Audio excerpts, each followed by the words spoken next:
할렐루야. 우리 다시 다 같이 기도하겠습니다.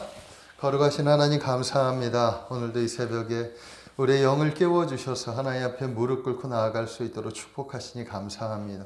오늘도 하나님 말씀을 허락하여 주셔서 우리가 말씀 붙잡고 기도할 수 있게 하여 주시고, 또 이 땅 가운데 코로나 바이러스 때문에 고통받고 신음하는 또 많은 영혼들을 위해서 기도하며, 또 이 땅 가운데 퍼져 있는 이 코로나 바이러스가 예수의 이름으로 떠나갈 줄 믿습니다. 하나님 속히 떠나가게 하여 주셔서 우리의 일상이 회복되고 우리의 예배가 회복될 수 있도록 은총을 부어 주시옵소서.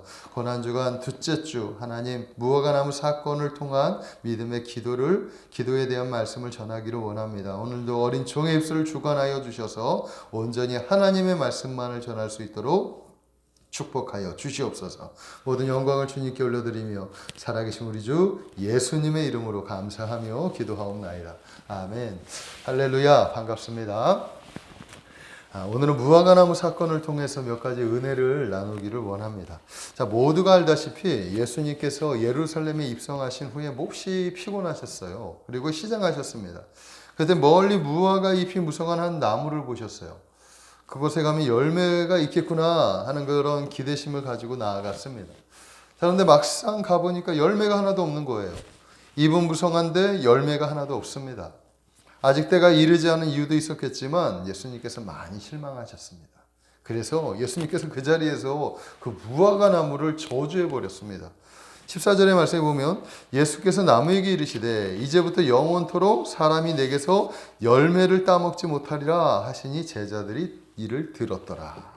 와, 예수님이 너무나 화가 나셨나 봅니다. 그리고 나서 성전을 갔더니 또 성전에서 또 화나는 일이 있는 거예요. 네? 성전에 갔더니 장사치들이 막 이렇게 장사를 하고 환전소에서 돈을 바꾸고 하나님의 성전을 강도의 소굴로 만들어 버렸어요. 예수님께서 그것을 다 뒤집었고 성전을 깨끗하게 청결하게 하신 후에 또다시 그것을 지나가게 된 거예요. 자, 그때 무화과 나무가 뿌리채 마른 것을 보고 베드로가 깜짝 놀라서 예수님께 이 사실을 알렸던 것입니다. 그리고 나서 예수님께서 그 일을 통해서 제자들에게 말씀하는 말씀이 오늘 말씀이죠. 예? 바로 오늘 본문의 말씀은 이 말씀을 통해서 예수님께서 제자들에게 무엇인가를 가르쳐주고 싶었던 것 같습니다. 그것이 바로 기도에 대한 내용이었어요. 근데 그 기도가 어떤 기도냐? 믿음에 대한 기도에 대한 내용이었다라는 것입니다. 자, 통상적으로 무화과 나무는 이스라엘을 상징합니다. 잎이 무성하고 열매가 없다는 것은 겉만 요란하다는 것이죠. 겉만 요란하고 아무런 열매가 없다는 거예요. 우리가 신앙생활 하다 보면 겉만 막 요란하게 하는데 막상 삶에는 어떤 열매도 없고 삶에는 아무런 그런 예수님의 흔적이, 예수 제자에 대한 흔적이 없는 사람들을 종종 보게 되는데 바로 그런 모습 같습니다. 자, 예수님은 제자들에게 늘 이렇게 가르칩니다. 열매 없는 삶은 죽은 삶이다. 우리 제자들은 성령의 열매를 거두어야 돼요. 예수 그리스도에 대한 예수님께서 우리에게 가르쳐 주신 그 가르침을 가지고 살아갈 때 열매가 없을 수가 없습니다. 사랑의 열매, 화평의 열매, 희락의 열매, 온유의 열매, 자비의 열매, 양선의 열매, 인내의 열매, 충성의 열매, 이런 것들이 없을 수가 없어요. 이 중에서 하나의 열매라도 우리가 꼭 거둘 수 있어야 될 줄로 믿습니다. 자, 오늘의 무화과 나무가 딱 그런 모습이에요. 예수님은 가짜들을 용서하지 않으십니다. 가차 없이 끝내신단 말이에요.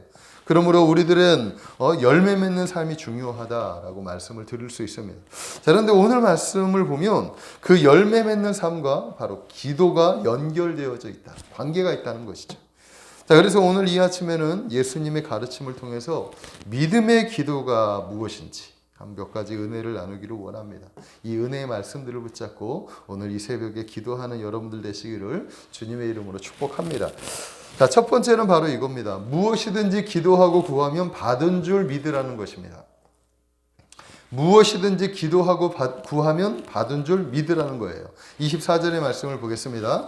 그러므로 내가 너희에게 말하노니 무엇이든지 기도하고 구하는 것은 받은 줄로 믿으라. 그리하면 너희에게 그대로 되리라. 아멘. 자, 여기서 보면 무엇이든지 기도하라는 거죠. 무엇이든지. 그러니까 어떤 기도의 내용이라도 상관이 없다는 거예요. 무엇을 기도해도 상관이 없다는 거예요. 기도의 내용에 범위가 제한이 없다는 거예요. 단 하나 성경에 보면 정욕을 위해서 기도하는 것은 그것은 응답되지 않는다라고 가르치는 것이 있습니다. 자, 기도하고 간구했다면 받을 것이다라고 하는 믿음을 가지라. 이렇게 얘기하고 있어요. 그리하면 그대로 될 것이다.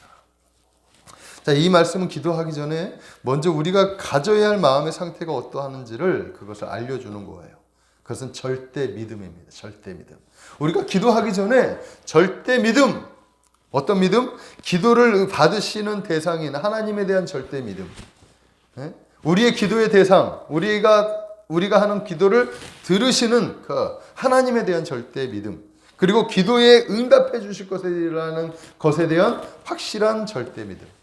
이 믿음이 필요한 거예요. 이 믿음이 동반되지 않는 기도는 응답되지 않는다. 오늘 그것을 가르치고 있습니다. 그러므로 사랑하는 성도 여러분, 기도할 때 자신의 믿음을 사용하시기 바랍니다. 하나님께서 반드시 응답하신다라는 확실한 믿음으로 구해야 하는 거예요. 이것이 중요한 것입니다. 그렇게 하면 우리가 구하는 어떤 기도도 모두 다 응답될 것이다. 아멘. 자, 두 번째는 뭐냐 하면 믿음으로 구하기 전에 마음에 걸리는 것들이 있다면 풀어야 한다는 거예요. 믿음으로 구하기 전에 마음에 걸리는 것들이 있다면 풀어라. 25절의 말씀에 보면 서서 기도할 때에 아무에게나 혐의가 있거든 용서하라. 그리하여야 하늘에 계신 너희 아버지께서도 너희 허물을 사하여 주시리라 하시니라. 용서하라는 거예요. 용서하라는 것. 남을 미워하는 마음으로 기도해서는 안 됩니다. 기도할 때는 영적으로 걸림돌이 되는 모든 관계들을 마음에서 떨쳐버려야 하는 거예요. 그 방법이 뭐냐면 용서입니다. 용서. 자신에게 용서받지 못할 잘못과 불이익을 주었다 하더라도 예수님께서 자신을 용서했던 것 같이 그저 그 사람을 용서해야 돼요. 그리고 그 용서한 마음을 가지고 기도해야 되는 거예요. 혹시라도 용서가 잘 안 되죠? 네? 사람을 용서하는 게 쉽습니까? 쉽지 않아요. 그때는 용서해달라고 기도하세요. 하나님, 저 사람을 용서할 수 있는 마음을 주시옵소서. 네? 그런 마음과 생각을 주관하시는 하나님께서 그 생각과 마음을 변화시켜 주실 줄로 믿습니다. 그때 하나님께서도 우리의 허물을 사해 주신다. 우리의 허물을 용서해 주신다. 이렇게 말씀했어요. 그리고 우리의 기도를 응답해 주실 것이다. 자, 혹시 여러분들 마음 가운데 누군가 내려놓지 못한 사람들이 있습니까? 이 사람만 생각하면 이가 갈려요. 이 사람만 생각하면 분이 나요. 마음이 불편한, 이 사람만 생각해서 마음이 불편한 사람이 있진 않느냐 하는 거예요. 자, 그 사람을 그리스도 이름으로 용서하시기 바랍니다. 자, 용서할 때 마음의 평강이 찾아오는 거예요. 자, 용서는 그 사람을 위한 것이 아니에요. 예? 본인 자신을 위한 것이라는 사실을 믿으시기 바랍니다. 예? 무엇인가 이 불편한 마음이 있으면 얼마나 마음이 괴롭고 얼마나 힘이 듭니까? 하지만 용서해서 그것을 풀어버리면 우리 마음에 평강이 찾아오는 거예요. 이렇게 용서를 통한 마음의 평강이 찾아오면 그때 하나님께 구하십시오. 그리하면 역사하실 것입니다. 아멘. 자, 마지막 세 번째는 믿음의 기도는 능치 못함이 없다는 거예요. 능치 못함이. 23절에 보니까 내가 진실로 너에게 이르노니 누구든지 이 산더러 들리어 바다에 던져지라 하며 그 말하는 것이 이루어질 줄 믿고 마음에 의심하지 아니하면 그대로 되리라. 아멘. 산더러 바다에 던져지라. 이것이 기도입니까? 와, 이 산아, 바다에 던져줘. 이게 기도냐는 거예요, 이게. 예? 상식적으로 이런 기도를 누가 합니까? 누가? 그리고 그 기도가 응답될 것입니까? 이것은 전혀 불가능한 기도죠. 자, 그런데 주님은 그런 불가능한 기도도 응답될 것이라는 거예요. 기도의 능력이 이만큼 대단하다. 왜? 기도를 응답해 주시는 분이 하나님이시기 때문에. 우리는 그 사실을 믿어야 하는 거예요. 자신이 하나님을 믿고 그분의 약속을 절대적으로 신뢰한다면 자신이 하는 그 어떤 기도도 역사할 수 있다는 거예요. 저는 지난번에 기도에 대한 간증을 했죠. 기도에 대한 간증을 했어요. 하나님의 기도의 응답은 늘 놀랍다는 것을 저는 기도를 하면서 응답받을 때마다 이렇게 절실히 깨닫습니다. 하나님 진정 우리의 사소한 일들까지도 구하면 응답해 주시는 하나님 참 좋으신 하나님이다 라는 사실을 믿으십시오. 사랑하는 성도 여러분, 마음을 비우고 있는 그대로 주님을 신뢰하고 아뢰십시오. 우리가 드리는 믿음의 기도는 능치 못할 일이 없습니다. 왜냐하면 우리가 믿는 하나님은 절대 주권자이시며 전능하신 하나님이시기 때문입니다. 아멘. 자, 오늘은 이 말씀을 붙잡고 기도에 대한 마음가짐을 바꾸고 그리고 기도의 자리로 나아가시길 바랍니다. 그리할 때 하나님의 은혜가 여러분들 가운데 충만하게 임하기를 축복합니다. 자, 특별한 기도 제목을 하나 말씀을 드리고 싶습니다. 우리 성도님들 가운데, 성도님들 중에 우리 최광신 집사님, 오늘 최광신 집사님께서 오늘 9시에 무릎 수술을 하십니다. 연골이 다 파괴되어서 뼈와 뼈가 다 부딪힐 정도로 지금 상해 있어요. 그래서 양 무릎을 다 수술하지 않으면 안 되는 상황에 놓여 있습니다. 또 그래서 오늘 한쪽 수술을 하고 또 다음 주에 일주일 후에 또 상대 반대편 이렇게 무릎도 수술을 하게 된다고 합니다. 자, 그리고 눈에 이 안개와 같은 게 끼는데 백내장이 이제 좀 심해지고 있는 것 같아요. 그래서 백내장 수술도 해야 되는 상황입니다. 건강은 건강이지만 또 이 모든 비용이 드는 게 1천만 원 이상 들어간다고 이렇게 이야기를 하고 있어요. 그것 때문에 부담이 너무나 많이 된다고, 걱정이 많이 된다고 이렇게 얘기하고 있어요. 성도님들의 기도가 절실히 필요한 때입니다. 이 시간 오늘 이 아침에 우리 최강신 집사님을 위해서 기도해 주시기를 부탁을 드립니다.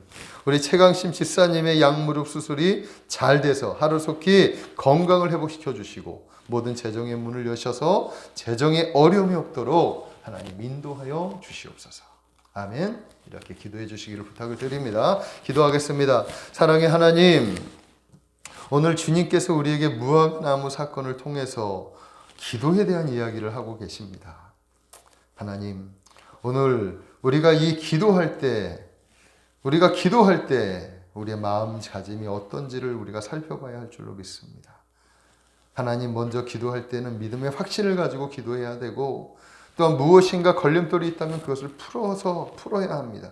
기도는 놀라운 능력이 있음을 확실히 믿고 아버지께 기도해야 될 줄로 믿습니다. 하나님, 오늘 이 아침에 사랑하는 성도님들이 이런 믿음과 확신을 가지고 기도할 수 있도록 축복하여 주시고 특별히 우리 최강신 집사님을 불쌍히 여겨주셔서 오늘 9시에 수술을 하오니 수술이 잘 되게 하여 주시고 하루속히 건강을 회복시켜 주시옵소서. 또한 모든 재정의 문을 여셔서 재정에 어려움이 없도록 주님 인도하여 주시옵소서. 모든 은혜 감사하고 예수님 이름으로 감사하며 기도하옵나이다. 아멘. 아멘. 감사합니다. 기도하시면 되겠습니다.